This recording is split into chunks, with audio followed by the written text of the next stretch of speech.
No. Fuck you. Well, hello guys. It's David again, and I'm back with a new My Experience Working at video. Love doing these. That's why I keep getting these jobs. This time around, I decided to work at Moe's, and I had originally planned to do this video much earlier in my employment, but of course, like both of my other jobs, big shocker, I was fired before I was able to do so. After going through so much with my past two jobs, I was really trying to keep this one without ever messing up and landing myself in this position, but you know, things happen. And I'll go into detail about why I was fired in my part 2 video, so make sure you watch that when I do eventually upload it. Now, it literally took me 3 or 4 days at the max to get this job. My manager was super cool, you know, I guess they were eager to find people because they had just opened up this location, and you know, who couldn't resist hiring me? But of course, like any other job, there had to be drama or else it wouldn't be food service now. Not even a week in, I kind of already had this idea in my head of who I was going to be cool with and who I was going to be ignoring the whole time. I guess I'll call this first girl Wendy.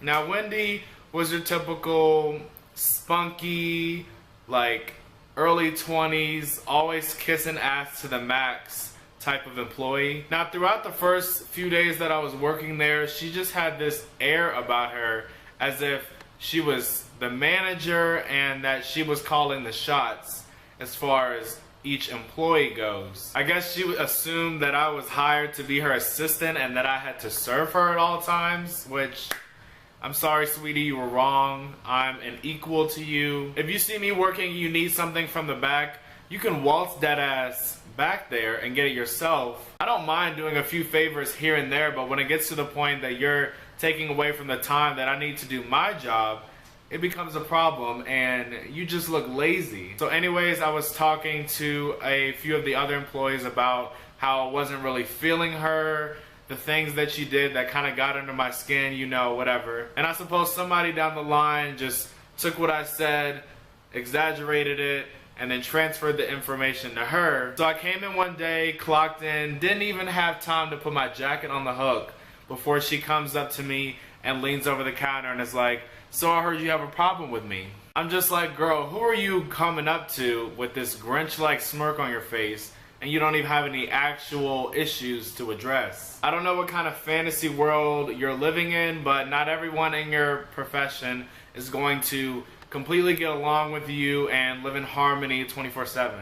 It's not as if I was spreading rumors about you and your entire family coming at your neck. Like, if I wanted to, I really would have, but I don't have a reason to because I don't even know you. And the thing that really bothered me about this was that after all that, she went on to just pretend that me and her were best friends and that we were just the closest people in the restaurant, calling me her favorite coworker, asking me all these personal questions as if she genuinely cares. You know you're not losing any sleep at night based on whether my life is going good or bad, so stop acting like it. It's one thing to just be cordial with people for the sake of the peace in the restaurant, but don't fake and act like we're buddy-buddy.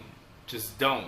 So moving on, I think I'm only gonna go in on one other person because the majority of the other people that I liked and the others that I didn't, I really just don't feel like wasting time on. And too many people have asked me this, so I guess I'll go ahead and get it out of the way. Yes, you can get in trouble for not saying, "Welcome to Moe's," the second any customer happens to walk in. Managers consider it part of your job, and that can get annoying because it's kind of impossible to ensure that you say that when every customer walks in. I'm sorry, but I'm not stopping in the middle of a sentence that I'm speaking to a customer just to shout past them all the way on the other side of the restaurant when they clearly know that they have just entered Moe's. And honestly, when you work there, you hear it so often that it just becomes background noise and that you just forget to say it sometimes. Like, there's nothing complicated about it. Sometimes you just forget to say it. So I'm gonna call this next guy Bob. Now, Bob was your typical run-of-the-mill, evil-looking 55-year-old manager that people either loved or hated.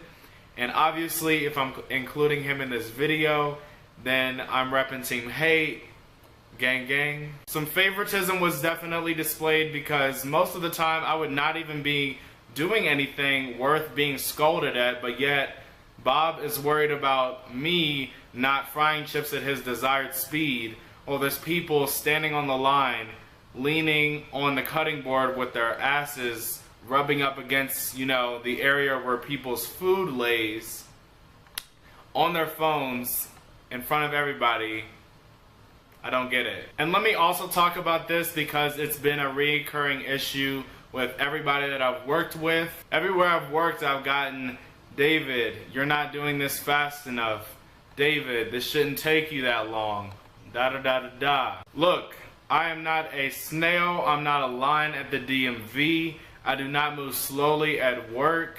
Yeah, I may use a little bit more time to complete tasks than most of the other people that I work with, but it's not to the point where it needs to be complained about. I don't do things as quickly as other people simply because of the fact that that's the easiest way for me to mess up, and that's with anything, not just food service. If you don't want food all over your floor and me knocking into every single person on the line, just allow me to take a little bit more time out of my shift to do what I need to do, and I promise nobody will be losing any sleep over the fact that I took 1 or 2 more minutes to fry some chips for you. So Bob eventually left. Tear. JK, I was so ecstatic about him leaving, I cannot explain to you. He was replaced by this other annoying guy who I didn't think would be there for any longer than a couple of weeks. But, you know, things happen. I'm glad I got the hell out of there before he just took over entirely. But that's all I have for this part of my experience working at Moe's. Also remember that if you want to learn how and why I got fired, I will put that all in part 2, along with some juicy stories mixed on in there. But I hope you guys enjoyed this video. If you did, please leave a like, comment, and share all down below and all that stuff. If you would like to see even more of me, I post videos every now and then.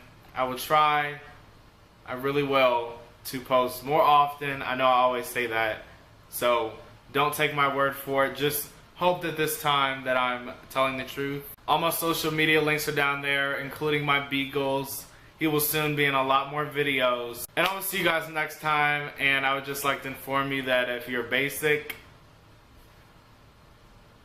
you really should just face that shit.